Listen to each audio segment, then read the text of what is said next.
Hi, everyone. Welcome back to another episode of Disobedient. I'm your host, Peter Arena. With a high-tech career spanning over 25 years, today's guest, Aman Jabi, was at the forefront of video and camera technology in Silicon Valley. He has co-founded two camera startups. If you have a camera in your phone, stream video or movies, he played a role in it.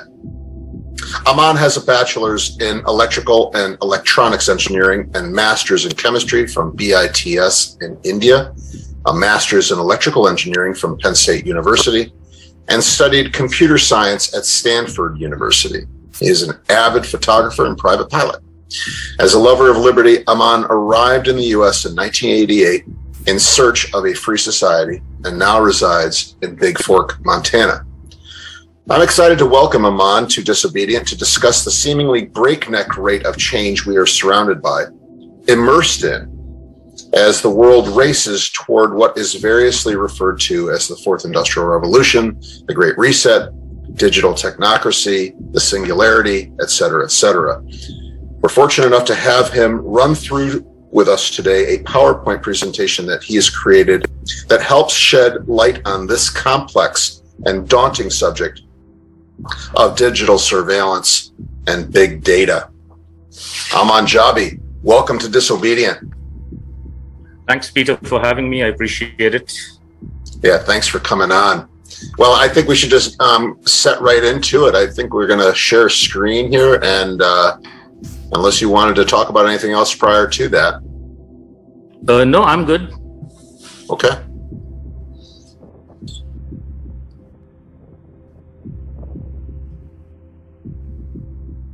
So do you see the screen up? I do. Okay. So the title of my talk is Facial Recognition. Is it a digital identity or is it about a digital dictatorship? And what I'm going to do is to try and keep it very simple. It's a complex subject. What I'm going to do is introduce what is facial recognition, how it has been sold to us as a society. From there, I'll kind of show some visuals and discuss how cameras are being installed all over the world and how cameras and social credit scores are being used in China to give context on what's coming here or what is already here in the West. From there, we'll kind of switch over to, talking about specifically the digital identity and how it relates to a new financial system and how it's going to be used to control human beings in society. And from there, I'm going to show you what's happening locally in Northwest Montana, and pretty much it'll be what's happening everywhere in the country, in the United States. And in fact, the cities are even in a worse situation. And then I can discuss what I've been trying to do in Montana and how much success I have been able to make or not. And we can talk about solutions locally after that. So I'm going to start my presentation now. Excellent. So how does facial recognition work? There is, if you have an Android or an iPhone, typically there's a 3D camera inside the front of your phone, and it projects an invisible pattern of light onto your face. And that pattern gets distorted, and the distortions from that pattern are captured by an IR, infrared camera. And then that is uniquely determines a fingerprint of your face and then matches it to what's stored on the phone. If you're outside, external facial recognition cameras will use a similar, a fingerprint of your face and compare it to millions of images in seconds in order to identify that it's you. So that's how facial recognition works. And obviously the benefits that have been sold to us, are basically the carrots. We are given carrots in technology. So we've been given carrots over the last 20, 25 years with, subsidized phones, cheap computers and stuff. And it's usually for our convenience. And so is facial recognition technology on our phones. It unlocks our phone. We don't have to type in any numbers. And it's also for your safety and security. It's to catch the bad guys. And, there's pressure from, governments to go and allow facial recognition technology for the feds, for the local police force, for the CIA and FBI in order to catch the bad guys. And so that's how they are ushering it in, right?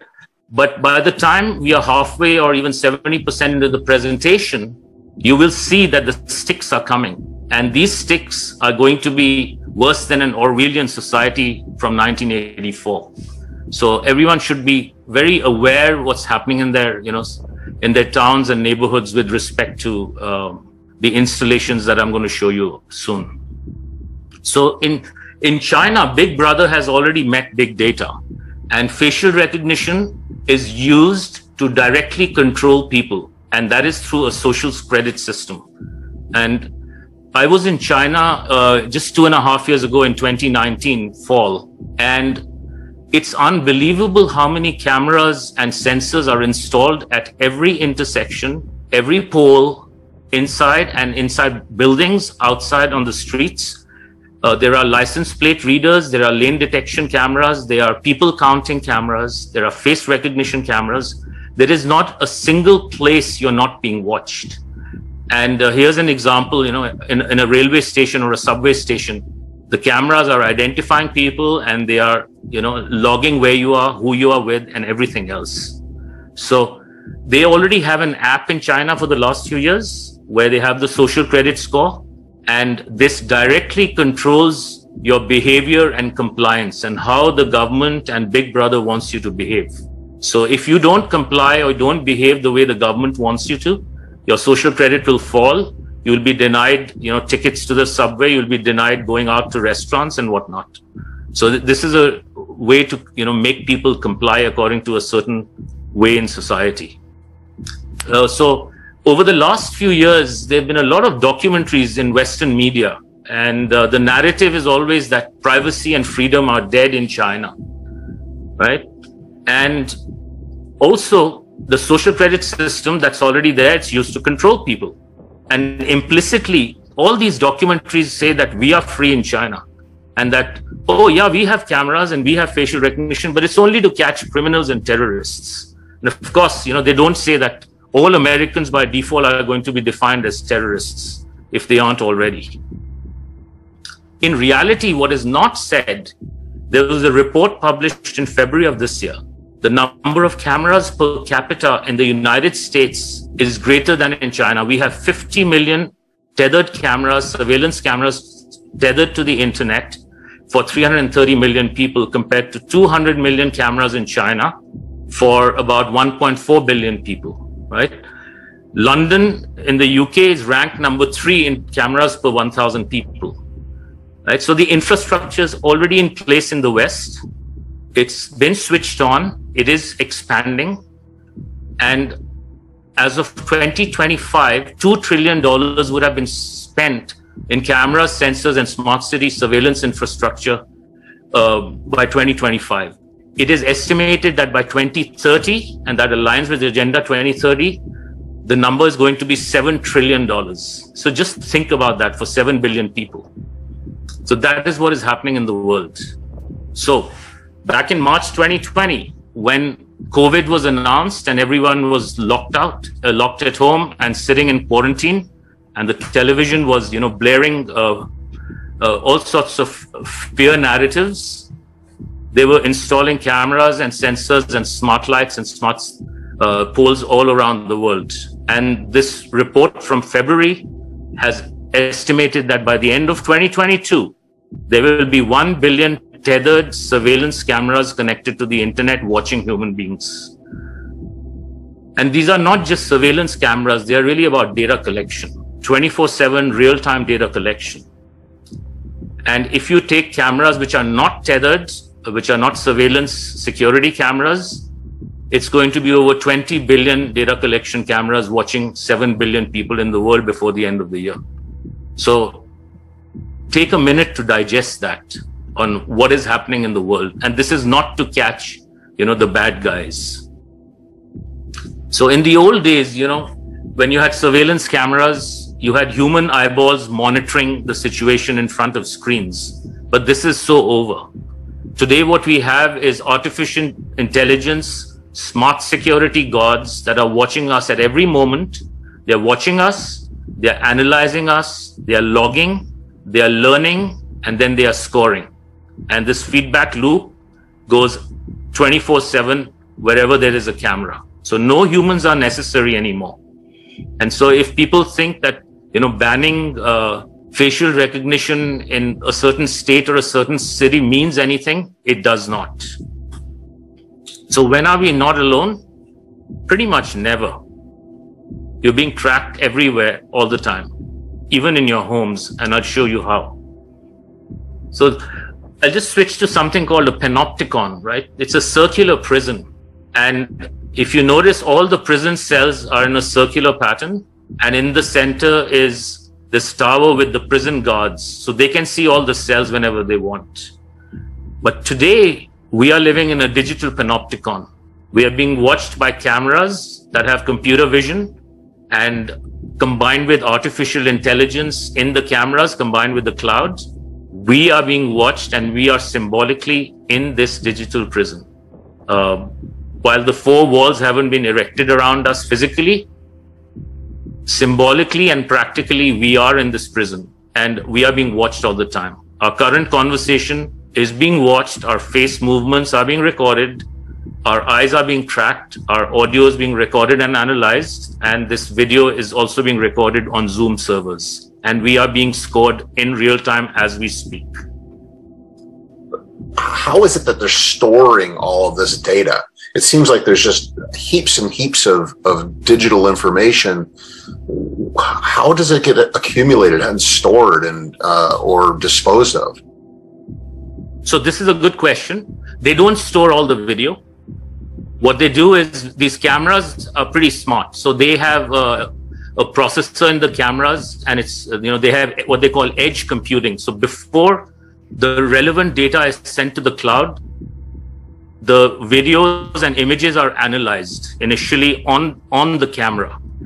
And so what they'll do is, they don't have to send every frame. Like, for instance, video is at 30 frames per second. They don't have to send every frame. All they have to do is send the key elements of that video. So they know who it is with the facial recognition. So they'll send my name, they'll send Peter's name, they'll send timestamps, they'll send key information in text or in some sub images which are relevant, which they want to record and score later on a blockchain. So that's how they do it. So you don't need that much data. In fact, for a typical video stream, let's say a video stream is 1 gigabyte, you need only about 1,000th of that to get all the relevant information stored in the cloud and then onto a blockchain.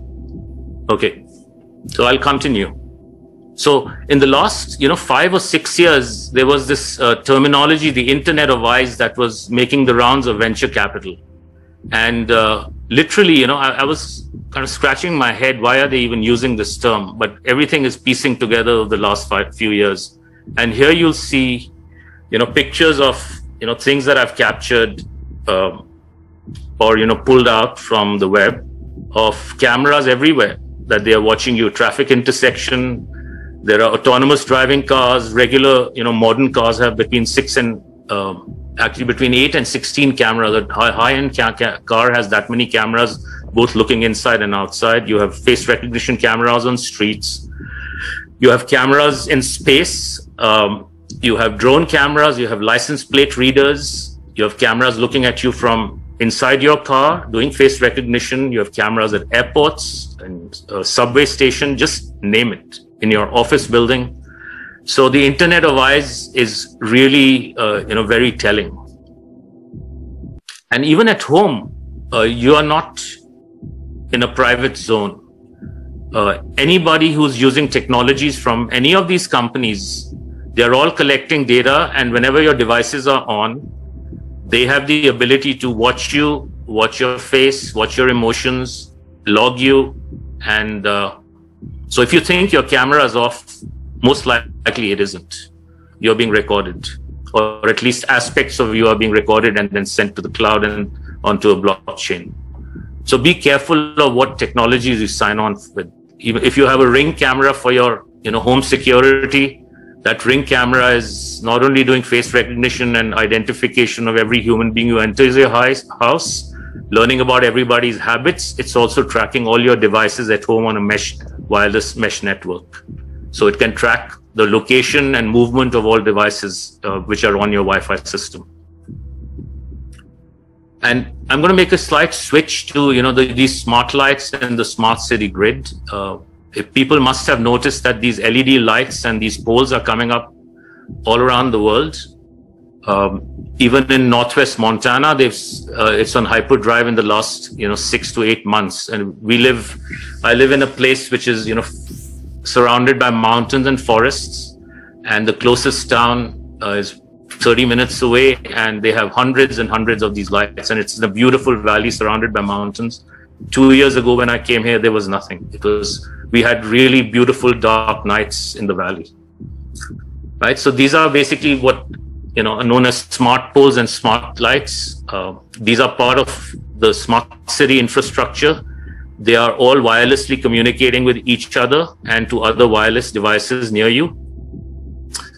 They are host to all sorts of sensors, noise sensors, cameras. They will have loudspeakers to give instructions. They will eventually have LED screens to give people instructions. Some of these lights on top are drone chargers. So they're drone charging stations. So that, in the future, we are going to have aerial police with drones, which will keep getting charged every 30 to 45 minutes on top of these street lights. And we are going to be watched with drone cameras also. So these are not just lights for environmental purposes.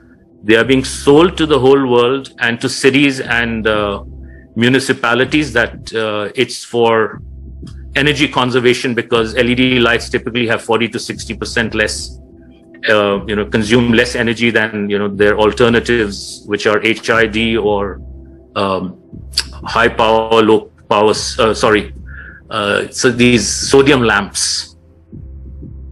Low pressure and high pressure sodium lamps. And if you look at this is a town I just drove last weekend. It's a population of 2,000 people, and I counted over 100 lights within a mile. Actually, 6 months ago, there were 0 lights. So 0 lights means there was no energy consumed by any street lights, and now they've put hundreds of lights to reduce 50% energy, compared to these sodium lights. So one has to really ask questions on why they're doing this. And then I started digging deeper into these LED lights. And I noticed that, I think it was Department of Defense or DARPA, they had funded a project back in 2007. It's a company called Optical Systems, OSI, I think it was called, Optical Systems Innovation or something. And they were funded to build this LED capacitator. They're also known as puke rays or puke guns. So what they do is that they can beam, certain frequencies of light with high intensity at people. And by the time your eyes even adjust or focus on that light, they'll change the frequencies, and they can do this rapidly, thousands of times a second. And this will cause intracranial damage. It can cause spinal damage. It can obviously blind you, make you vomit, and make you sick. So these are really weapons. The picture on the right is some people from Canada sent me this picture that they're already going up in cities in Canada. So one has to be really careful on accepting these LED streetlights and, raise awareness around you what's coming. They're basically installing weapons around every city, every town, every country in the world. And these are going to be used against humanity. And they've started turning them on. So I've kind of talked about, the surveillance infrastructure, what is face recognition, talked a little bit about the street lights. Now I'm going to talk about the digital identity. And you'll start seeing how this digital identity ties into the whole thing and also to other events that are taking place in the world. So the World Economic Forum, they published a paper about 2.5 years ago. And I saw this picture and things started to kind of fall in place immediately. So they want to have a digital identity, and they call it a new chapter in the social contract. It's a social contract that I don't think any human being signed up for it. No country has signed up for it, but they are planting it on everybody. And they want every person, everything, every device, and every entity in the world to have a digital identity. They're going as far as having digital IDs on trees and crops. So anytime you want to access, say, healthcare or food, or you want to travel, you want to do e-commerce, you want to log into your internet and go to a social platform, whatever activity you want to do, you need to have a digital identity. And how will that identity be authenticated? It'll be done through your face, because facial recognition is the simplest and most non-invasive form of biometric authentication. And this face recognition will unlock whatever access you need. However, it's really key to understand that your face and face recognition and identity will be linked to a new type of financial system. And that financial system will have three components that I have been able to uncover. One's going to be carbon credits, your social score, we talked about that, and then your status with respect to injections and boosters. And so this is going to be a new financial system that's going to be all about behavior and compliance. And it's going to be a digital currency. It's going to be what they are calling it a central banking digital currency. It may be used with different names in different countries to start with. But everybody needs to understand that what is being built through facial recognition and your digital identity is really a digital prison. Because by default, you'll always be in this prison. And in order to do anything in life, to access anything in life, you will have to unlock that access through your face, which is linked with a highly toxic and compliance-based financial system. I just want to interrupt here, whether it's intentional or not. It almost, with this circular arrangement, is reminiscent of that panopticon setup. Precisely. It's basically telling us you're going to be in this digital prison. And whenever you want to kind of step out of that prison, you need permission through your face, and your face needs to have enough credits through your behavior and compliance. So it's a very telling diagram that they made. So how is this going to be actually implemented? In the world of cybersecurity, there's a protocol called Zero Trust. And so you'll see ZT, and sometimes you'll see ZTNA, which is Zero Trust Network Access. So by default, we are moving, there's a paradigm shift from implicit allow to default deny. And so for instance, in today's world, when we log into the internet, we put in our password, and once we are in, we can pretty much access most of our applications or web browsers and play video games, whatever you want to do. However, the new form of zero trust protocols is going to be a default deny. That means by default, we don't trust you, and we need to be always in real time authenticating you and what you're doing. So they are actually going to now, you have to identify yourself through your face and a camera initially when you get in. Then for each application, again, you have to go through facial recognition and digital identity authentication. If you're typing an email, they are going to still always assume that you're going to breach the system. So they want to then be capturing every keystroke, every mouse movement, as well as your face in real time. So there's going to be no privacy left. Anytime we are having a video conversation, it's going to be always going through this system. There's going to be no concept of a secure HTTP protocol. They are going to remove HTTPS completely. So it's an inverted prison. You may be walking around and there may not be four walls around you, but you have to keep unlocking everything all the time. And so this is the world we are going to be entering. And I'll give you an example of how zero trust is going to be used for, say, shopping, right? So all the shops with all, are going to be replaced initially with all these, digital LED screens and products. Instead of you picking up the product from an open shelf, you have to authenticate yourself through your face via facial recognition to open any of these doors. So it's called conditional access. Digital ID is about conditional access. But it's already come in many Walgreens around the country have already started this. And there'll be a facial recognition camera there. So if this girl has had too much beef in the first 2 weeks of the month, her carbon credits have likely expired. The door won't open. If she's already bought 2 bottles of orange juice for that month, the door won't open because her sugar credits have expired or whatever. So this is the new, financial system is going to be used to train humans on how to behave with every aspect of their life. And at the heart of this is smart contracts with the digital ID. And smart contracts is really a different way of saying, if something, then something else. So it's a conditional access-based digital currency. So IDAS, I just put a hashtag there. There are companies that are built already, and they are doing identity as a service. So every time every human's face is in front of a camera, there's a chain of corporations from identity as a service to cameras, to the cloud, to blockchain and cybersecurity, making money on your face in real time, all the time. So it's a completely new way of monetizing humans also.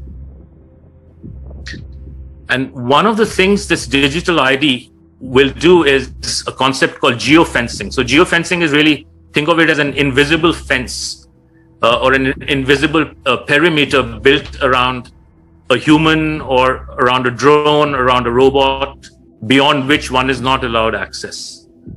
And at the heart of this, again, is going to be face recognition and digital identity. And it will be used to control your access for movement and many other things, right? So where you can travel, where you can drive and how far you can drive, how far you can walk, who you can communicate with, what you can read, what music you can listen to, who you can email, who you can text, who you can receive a text from. Everything is going to be geofenced based on your face, your digital identity, and therefore your compliance and behavior through the CBDCs, central banking digital currency. And I was thinking to myself, how are they going to geofence us walking around? And my belief is, and I'm digging deeper and deeper, but my belief is it's through the weaponized LED lights and our smart cities, because they'll be able to control when they can, literally zap you with the electromagnetic frequencies, either through microwave towers or through the LEDs. I'm working pretty hard on the side to dig deeper into these LED streetlights and what all capabilities they have and what projects have been done over the last 25 years to weaponize them. I've found some information, but I hope to have something before the end of July to make a live presentation. So, security and privacy and safety is the Trojan horse, and digital identity is inside the Trojan horse, and that's going to be used to control humanity and full compliance. In schools, they have a system called social and emotional learning, which they've introduced a few years ago everywhere in the United States and possibly across the world. And there's a concept that they want to basically own the kids from cradle to career. And again, digital ID and face recognition is a core piece of this, because they are installing cameras everywhere in schools. There are cameras at home, obviously. And so the artificial intelligence algorithm is always looking at the face of children in analyzing it. They do emotion recognition, facial recognition, gait recognition. That's the stance. And the algorithm can decide whether the parents are, doing a good job or are they neglecting the child for child abuse. So the artificial intelligence algorithm will decide that through cameras and face recognition. And then, of course, if child abuse is detected, then the child protective custody people can come for your children. Other ways of controlling kids and parents' behavior is through a device called a talk pedometer. This is already in the market. And so when parents are talking to their kids about anything, the AI is getting all the audio and analyzing what the parents are saying and will be updating their credit scores accordingly. Here's an LED game platform. It's We Play Smart. They have fisheye cameras in them. They're looking at the face of kids. And based on what the AI senses, based on the face recognition, it can modify things on the screen to control children's behavior. And at the heart of all this is a camera and a digital ID. So if people think that cameras are going up in schools for the safety and security of children, like think twice before you come to that conclusion. It is nothing to do with safety or security. It's to control the behavior of kids, and it's also to monetize behavior of kids. So how are they going to use, sell and securitize futures markets? There's a concept called human capital index, where the World Economic Forum papers, they have explicitly said humans have very high value. What all can we do to extract value from humans and also from children? And so this is social impact investing and stuff that Cindy and others have talked about extensively. So I won't go into the details, but I'll give an example of, you know, how they're going to manipulate kids with cameras and screens. So they're literally kind of the puppet masters, right? So they can take, for instance, SEL scores from a group of top performers in, say, New York, upstate or whatever. And they can combine them with, you know, pathways and predictive pathways and bet on them. And they are making these groups, they're called prodigy asset groups. So just like, you know, before the 2008 crash, they had all sorts of instruments for mortgage derivatives, and, you know, the bankers and Wall Street was betting on all those. It's going to be very similar to that. And then based on the future results of those kids, they can give themselves, you know, lots and lots of money. They're going to make even more money from the broken children because there's going to be intervention.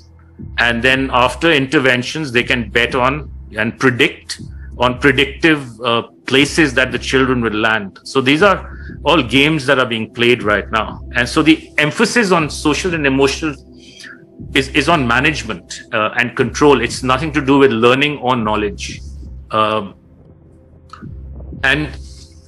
in April, there was an announcement that the World Economic Forum in United Nations has taken over the internet. So the global internet is now going to be governed by multi-stakeholders.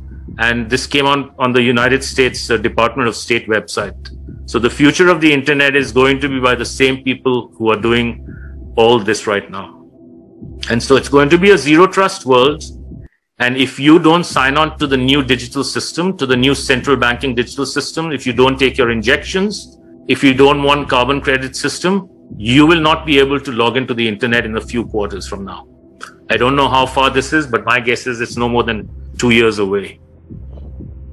And at the heart of this, again, is going to be your digital identity. Right? So I'll just switch here what's happening in Montana. It's probably the same that's happening in New York, Peter. Cameras and traffic are at traffic intersections. They are being put up in the name of security, as well as they are making the magnetic loops. There are these magnetic loop sensors which usually change the lights.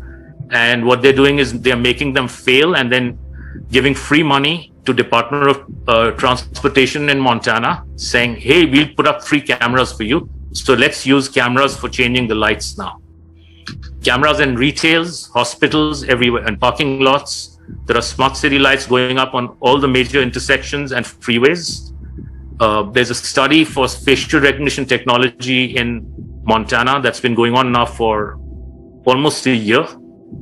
And I've been trying to educate, the Montana state legislators. I've given this presentation to them a few weeks ago, and I've let them know that banning facial recognition technology in Montana is not going to do any good, because it's not going to be done by Montana government or Montana, servers. It's all going to be done in the cloud by Amazon and Google and other, tech companies. So it's a meaningless thing. It's a red herring.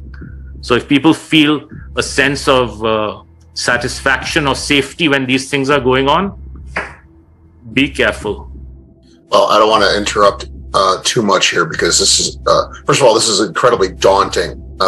So I'm going to pray that you've got some solutions towards the end here. I have solutions. I have solutions. Okay, but, so we'll talk about that in a bit. Yeah, we'll talk about. But, yeah, go ahead. But with regards to this local government application of these sorts of technologies, this is reckoning back to our earlier episode of Disobedient, when we were talking to Reese Perry and her struggles with her local government and her school district specifically, and the fact that her little teeny rural school district is being showered with millions and millions of dollars that are coming through this COVID relief fund. But it has all of these strings attached. And that's so, right. You know, these local governments are starved, and then they're beneficently endowed with millions of dollars from these government funds that effectively have them marching in step with whatever directives, otherwise the money gets cut off.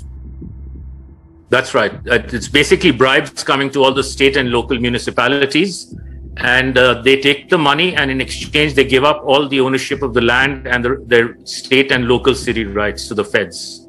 So the money is being printed by the central bankers. It's coming to local governments and state governments who are giving up their rights. And as a result of which, when you go and talk to county commissioners or city councilmen or governors or whoever else, they don't have the power because they've just given up all their power.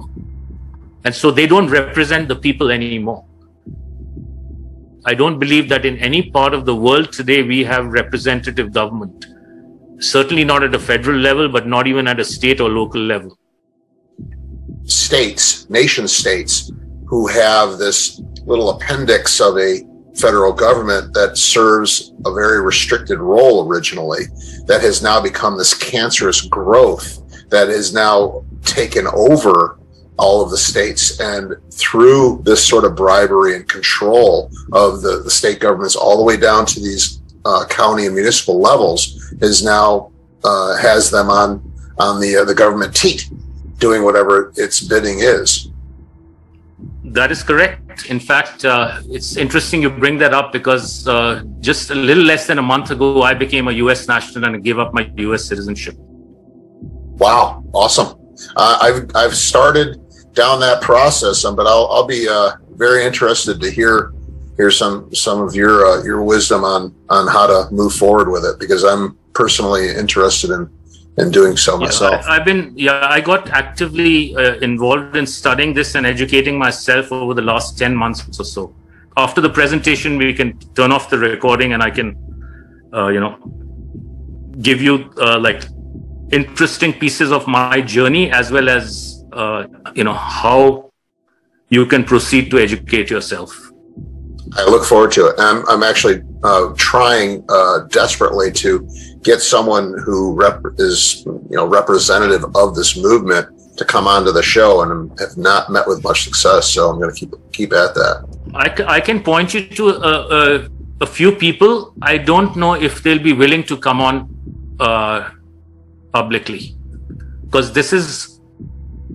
Yeah, I think that's part of the problem. Yeah. Is they want to stay under the radar. It's more of an underground movement. It's an underground movement.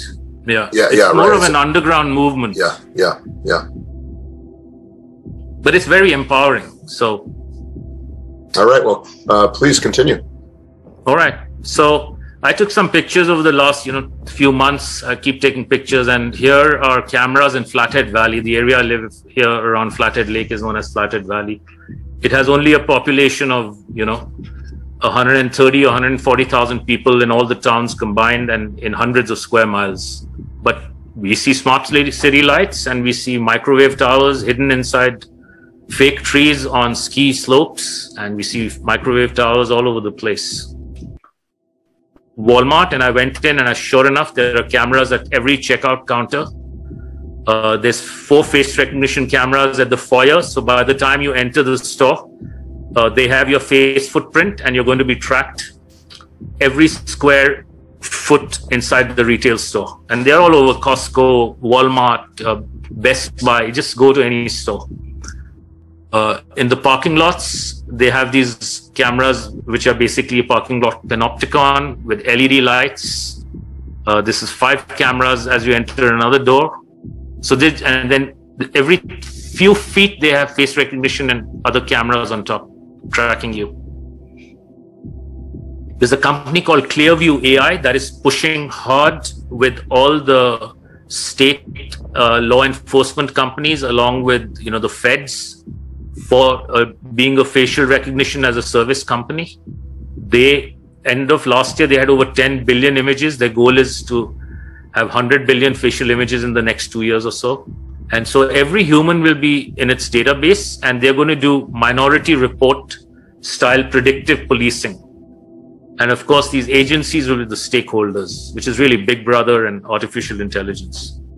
Behind this company was a neocon during the Bush era, Richard Clark, and a big investor in the company is Peter Thiel.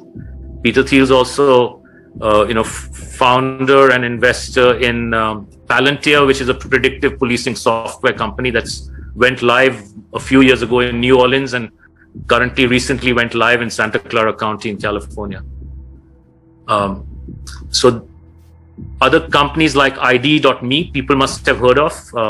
They are also doing a public-private partnership, trying to work with state governments for benefits and healthcare.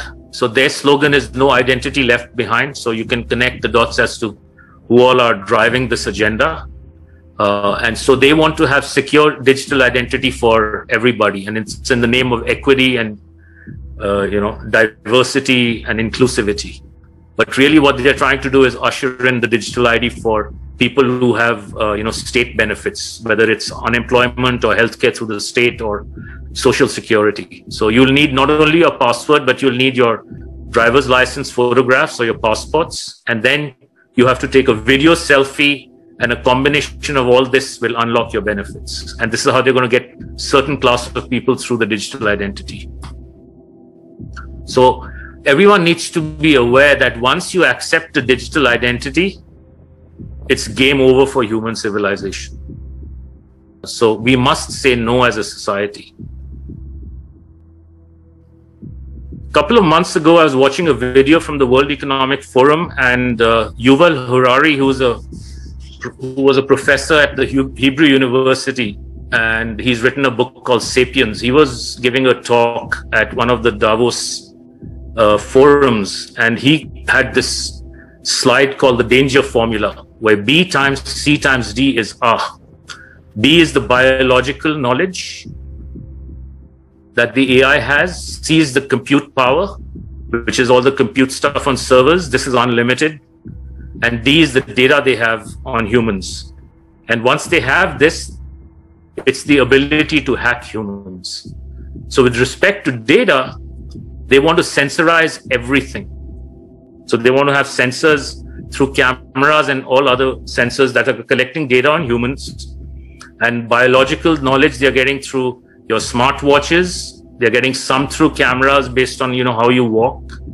They're getting some biological knowledge through your DNA. For all the people who had PCR tests, it was a DNA collection effort. It had nothing to do with testing for a virus. And so when people understand this, you have to know that the more data you give the AI, the more it'll be able to manipulate you and downstream ability to hack humans. So artificial intelligence is the beast. We have no control. It's gone too far ahead. You're right? Artificial algorithms running in the cloud, we have no control over that. And the beast needs food. Data is the food, and data conduit for that AI is the sensors, the cameras, the smart city infrastructure, microwave towers, 5G phones, and cameras in automobiles and LiDARs in automobiles. So the only way to deal with this and starve the beast is to try and minimize the data, which means eliminate the data conduit. And so that's the only way to deal with the situation. Right? So in summary, cameras are used to take a picture of your face, which is face recognition. It directly relates to your digital identity, which is linked to a new financial system, which is about compliance. And once you have that digital ID, we as a human civilization will be in permanent lockdown mode, because we'll be in this paradigm of zero trust, and we'll have to take permission for everything we do all the time. So if you think you're going to be free a few quarters downstream, think again. the private companies, through the guise of private-public partnerships or P3, are putting up all this infrastructure of 5G microwave towers, smart city lights and cameras. They do it incrementally and they do it at night. Most of the time, people won't even see construction going on in and once you observe this, share this around with people. Let everyone know, raise awareness. And parents in school, take action. If you care about the future of your kids, if you want them to grow up happy, healthy, and as individuals, these cameras are not good for them. They're going to be used to manipulate children and to make money out of children. So go to the schools and have the boards take them down and ask the question, who installed, authorized it, and funded these smart city infrastructures of surveillance and more? And I know I have the answers to that, but I'm trying to go up all the way up to the Attorney General of Montana. In fact, I'll be calling him after our conversation. So I think everybody needs to start screaming at the top of their voices that we did not ask for these monstrosities. We don't want them. And this is going to be the death knell of human civilization. Right? So what is being built around us everywhere in the world, and certainly in the Western countries, are silent weapons that are being pointed at us. At some point in time, the final switches are going to be turned on. Many switches have already started getting turned on. But finally, once all the switches are turned on, it'll be checkmate for humanity. And that concludes my presentation, Peter. Well, I'm a bit speechless, and that's takes some doing to make me speechless. Okay. And one of these facets of this unfolding digital surveillance grid, this AI brain, that I want to understand a little better is its energy demands. And I am of the opinion that we are walking steadily into a much more energy constrained world. I look at things like cryptocurrencies, for instance, and they, as you know, are very energy intensive in the quote unquote mining of the cryptos. And people are up in arms in it because they're like, well, you're resurrecting these coal burning fire plants in my community, and I don't want that. And just so you guys can mine your cryptocurrencies. And so, are we looking at a rollout of a global surveillance technology that is massively dependent upon something that might not be there for it to utilize? I don't have any proof yet, but I suspect through connecting dots that there are all these narratives about energy, too much energy or energy conservation, which are designed along with the whole climate change, global warming agendas to take us into the wrong direction of thinking. So I personally believe, given the number of servers that companies like Google and Amazon have, like 7 years ago, I think it was announced that Google had reached the 1 million server mark. 1 million servers. They don't care about energy conservation, right? So they don't. So yeah, it all goes under the wire. Are we really short on energy? Yeah, are we really short on energy? Yeah. When they want to use energy, then there's no problem. It's just, I think the narratives is the fear mongering going on so that they can keep pushing their electric vehicle agenda. And this electric vehicles, I haven't talked about that, but once we are at level 5 autonomous driving, which is fully autonomous driving, and once we have electrical vehicles, they'll be one of the perfect ways. They're going to serve multiple purposes. Number one, they are going to be, eyes on wheels. They have LiDAR, radar. They have cameras. The next generation of electric vehicles by 2025 and autonomous vehicles, they're going to have between 16 and 24 cameras. So they are mapping the world in real time. So they are going to aid in the smart city infrastructure in terms of real-time mapping and surveillance. Right? They are also going to be used for geofencing on how far you can travel, because and then the car may not even open if you haven't signed on to the digital identity and you don't have enough credits. So all this electrification is tied to the digitalization. I don't believe there's a lack of energy intuitively. Intuitively, I don't believe we have a dearth of energy in the future. Fair enough. Well, I wanted to ask another question and that came up, and that is, humans are very good at thwarting the efforts of the powers that be in this kind of guerrilla warfare type of strategy. And so, you know, are there ways that people can avoid and work around and the facial recognition?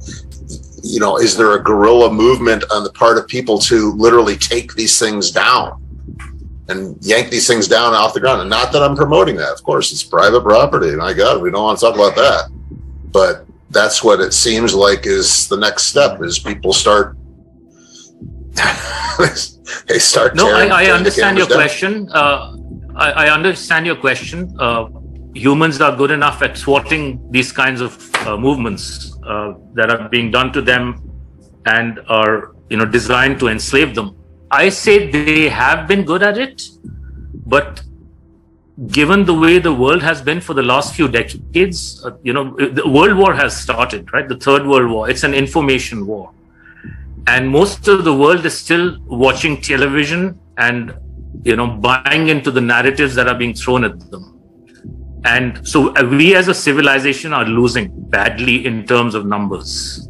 Even though more people are waking up at a faster rate than I think the AI had expected, it's still not enough. We haven't reached anywhere near critical mass. We need to reach critical mass as a civilization and as within countries and states, and more so in communities, before we can, you know, have enough awareness and like stop these things and even reverse them.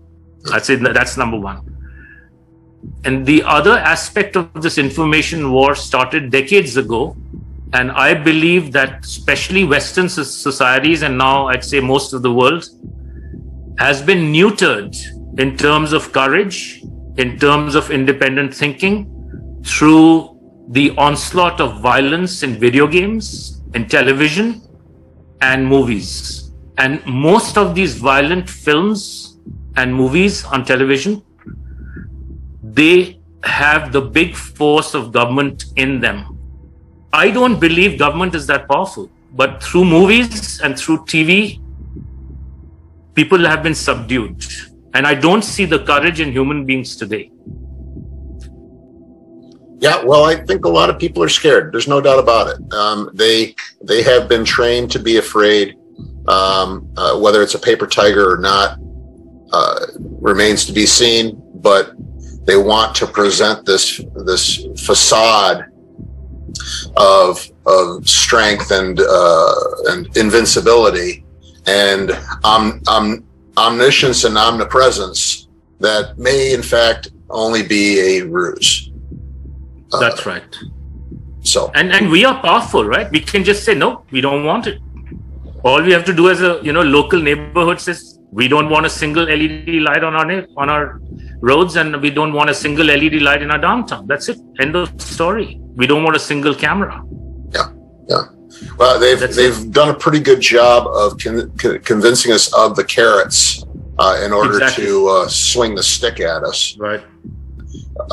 It seems as though the one paramount objective of people, the one delineating variable for them is safety.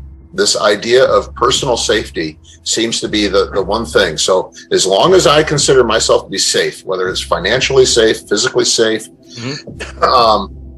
then I'm going to abdicate whatever freedoms I may perceive to be, lost, previously endowed to me.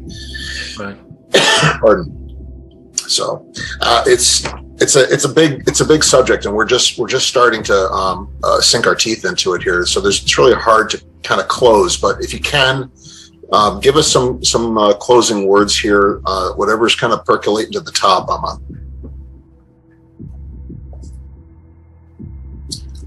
So what's being done in the world is blasphemy, and it is tyranny to the max that I can even conceive of. All the books I read in my life, all the tyrannical related movies I've seen in my life, what's coming is going to be a lot worse than anything that I'd imagined.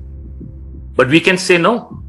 We can empower ourselves by getting aware of what's going on, sharing that awareness, and just say, no, we are not going to accept this. We are not having it. And we are going to not enter this new matrix, which is going to be, I believe, the final matrix. So I think there's going to be some of us that are going to get through this. It's going to be really hard.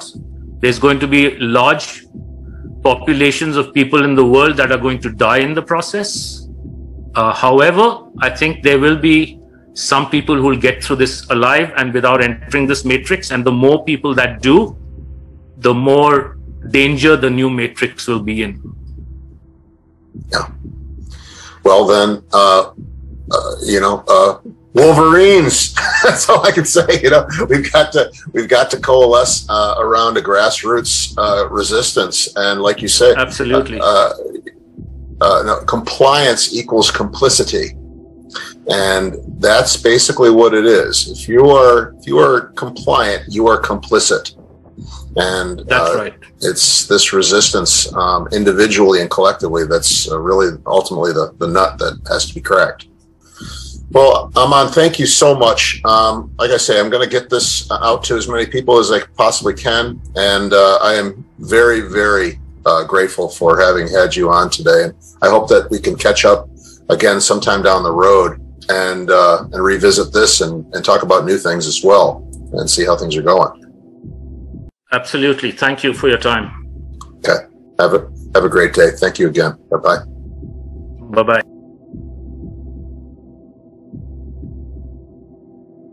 We have a great bite in and great participation from business and governments. And at the moment we deal with 8 technologies, self-driving cars, I'll come back in a moment, drones, artificial intelligence, precision medicine, and so on. Now the let's say approach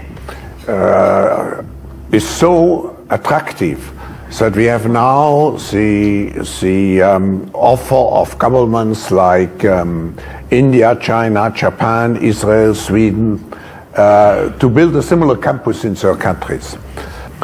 I think it's so important, I come back to the 4th Industrial Revolution,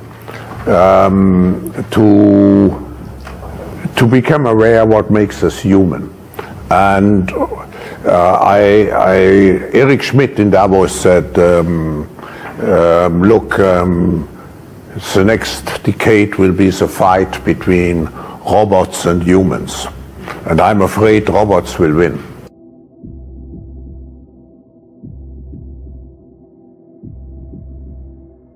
The problem with the truth, usually, is that the truth is complicated and it's painful. No, I think maybe in a couple of decades when people look back, the thing they will remember from the COVID crisis is this is the moment when everything went digital. And if this was the moment when everything became monitored. That we agreed to be surveyed all the time, not just in authoritarian regimes, but even in democracies. And maybe most importantly at all, this was the moment when surveillance started going under the skin. Because really we haven't seen anything yet. I think that the big process that's happening right now in the world is hacking human beings, the ability to hack humans, to understand deeply what's happening within you, what makes you go. And for that, the most important data is not what you read and who you meet and what you buy, it's what's happening inside your body.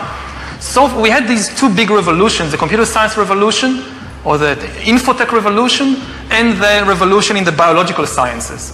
And they are still separate, but they are about to merge. They are merging around, I would say, the biometric sensor.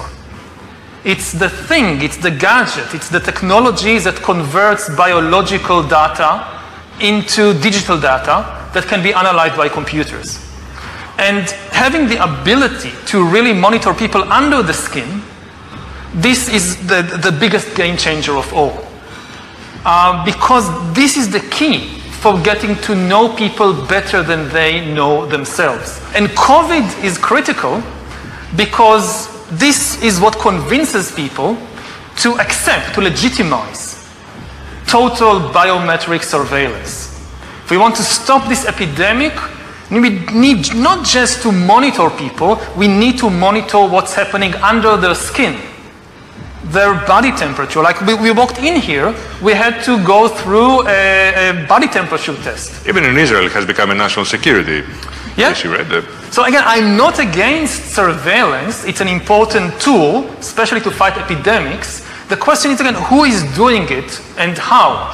If you give it to the security service to do it, that's extremely dangerous. Yes, now they're using it to see whether you have the coronavirus.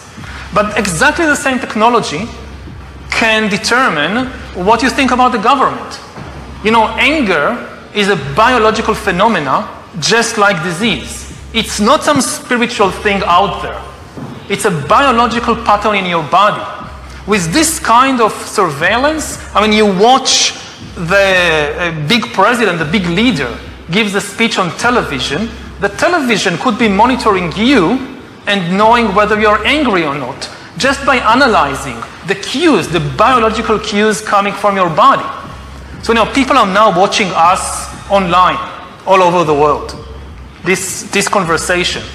Now, maybe even right now, the people who are watching us are being watched and analyzed. And, you know, the thing is, it's not just you're now watching this. The thing is, we know that you're watching this, and we also know how you feel. Are you angry about what you hear? Are you frightened? Are you bored? This is the kind of power that Stalin didn't have. You know, when Stalin gave a speech, everybody, of course, clapped their hand and smiled. Now, how do you know what they really think about Stalin? It's very difficult. You can't have a KGB agent following everybody all the time. Even if you do it, he's just watching your outside behavior. He doesn't really know what's happening in your mind. But in 10 years, the future Stalins of the 21st century, they could be watching the minds, the brains of all the population all the time, and also they will have the computing power to analyze all that. You know, it's not just having an agent following everybody all the time. The agent in Stalin's days writes a paper report, and you have these millions of paper reports piling up in Moscow. Somebody needs to read them, to analyze them. That's impossible. Now you don't need human agents. You don't need human analyzers. You just have a lot of sensors and an AI which analyzes it, and that's it. You have the worst totalitarian regime in history. And COVID is important because COVID legitimizes some of the crucial steps, even in democratic countries.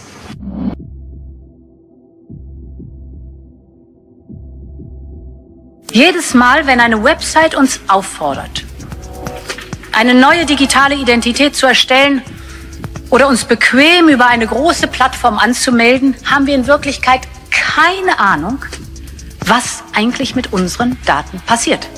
Und aus diesem Grund wird die Kommission demnächst eine sichere europäische digitale Identität vorschlagen.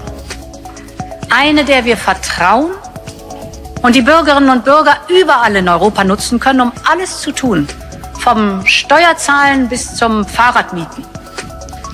Eine Technologie, bei der wir selbst kontrollieren können, welche Daten ausgetauscht und wie sie verwendet werden.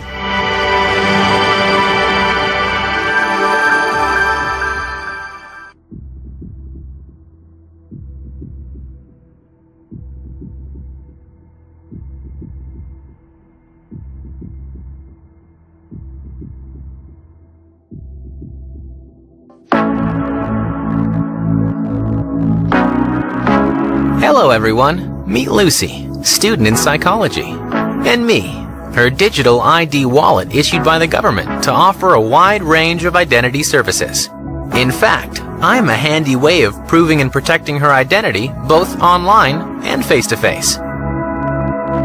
Let's have a closer look at what I can do. I can help governments to better communicate with citizens. Right now, I'm reminding Lucy of the appointment she needs to schedule for her mandatory vaccination. Time to go to her exam. Lucy is a bit stressed out. I'm here to make it easy for her to prove she is the right candidate, with a quick and secure connection between her phone and the examiner's.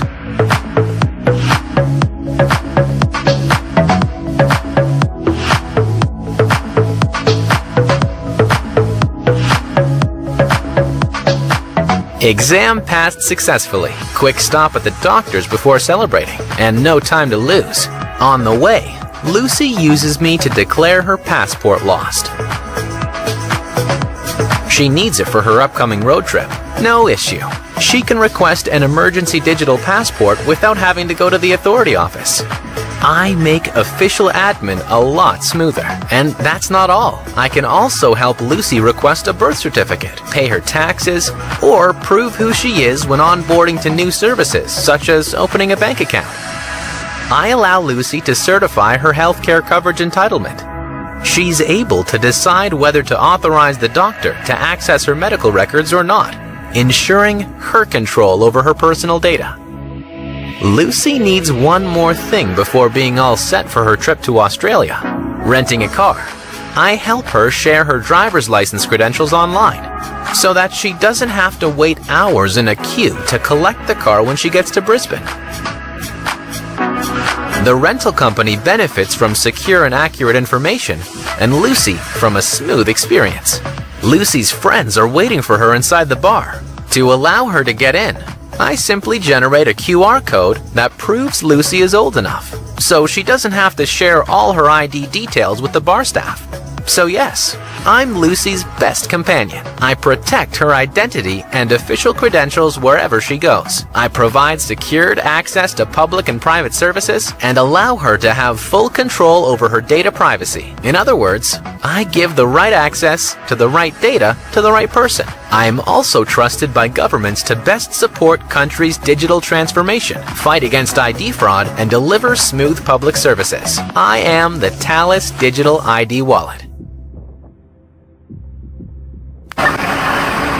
It's been a rough year for the NYPD. Crime is reaching record levels in the city, and today, the newest bot in blue was sent out to its first crime scene. That thing is creepy. Meet DigiDog, the newest member of the NYPD's Technical Assistance Response Unit. Yes, a robot dog that's hounding city streets, assisting its handlers in saving lives and protecting New York's finest. It allows the NYPD to have eyes and ears and also talk to individuals in life-threatening situations. This allows them to use the least amount of force necessary to resolve that situation. John Jay College professor Keith Taylor says robots like DigiDog are changing the way to police. And following a year of social unrest, Taylor predicts the 70-pound DigiDog, decked out with lights and cameras, will soon be utilized more often.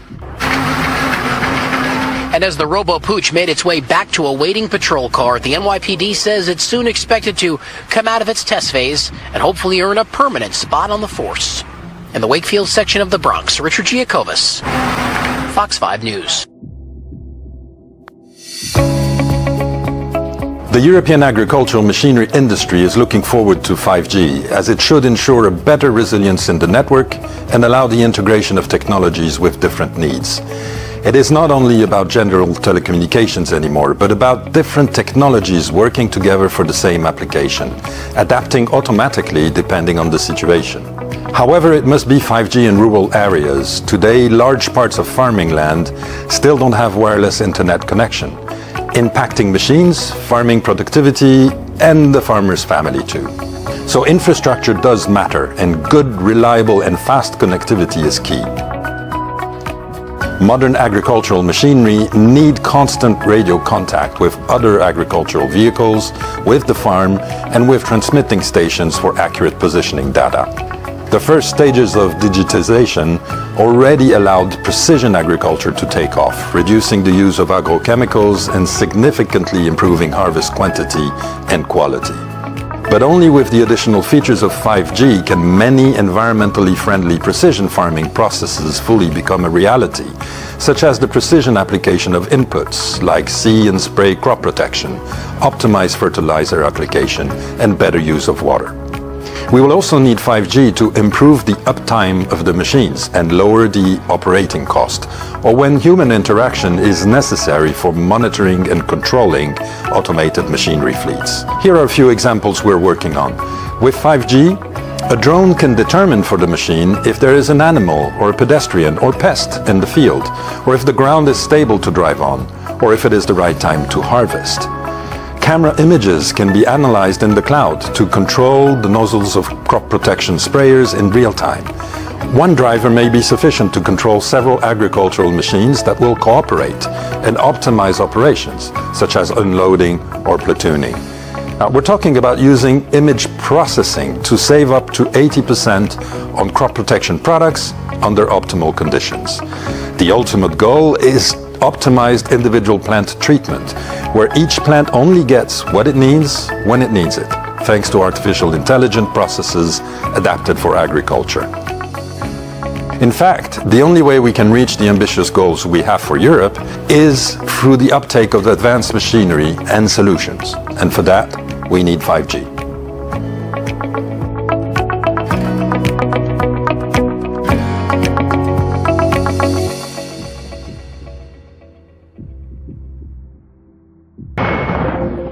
A blue sky Tennessee day, but there's a storm coming. Look a little closer and it's a city under siege. Piercing the air around the Fort Campbell base, a mob of drones on the hunt. There's nobody around here. The city's been constructed by a US military experimental unit to see how swarms of unmanned systems can storm urban environments. At least 250 drones and school bag-sized rovers, working with different levels of autonomy. They're looking for high-value items, but must work around hazards in the area. DARPA first invited tech teams onto this program in 2017. This is the final experiment. The idea is for swarms to gather intelligence for living, breathing troops from areas with tall buildings and poor lines of sight.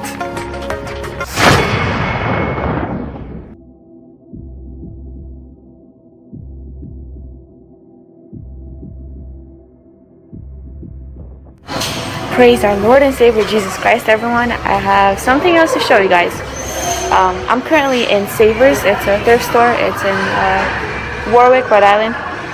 And they just installed these new self-checkout registers. That's what it looks like. And every single register has this. It says placed list here.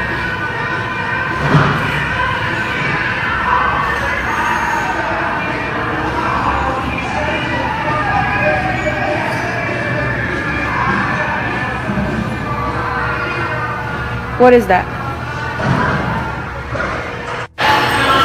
This is the mark of the beast technology, everyone. That's what it looks like.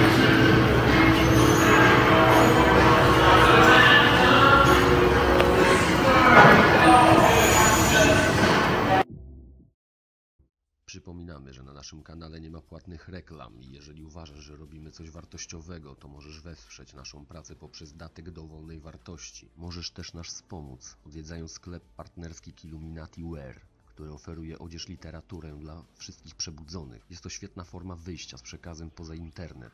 Linki znajdziesz pod filmem. Pozdrawiamy, KILLUMINATI Team.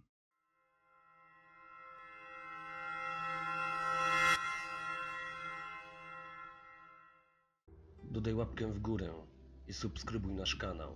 Pozdrawiamy, KILLUMINATI Team.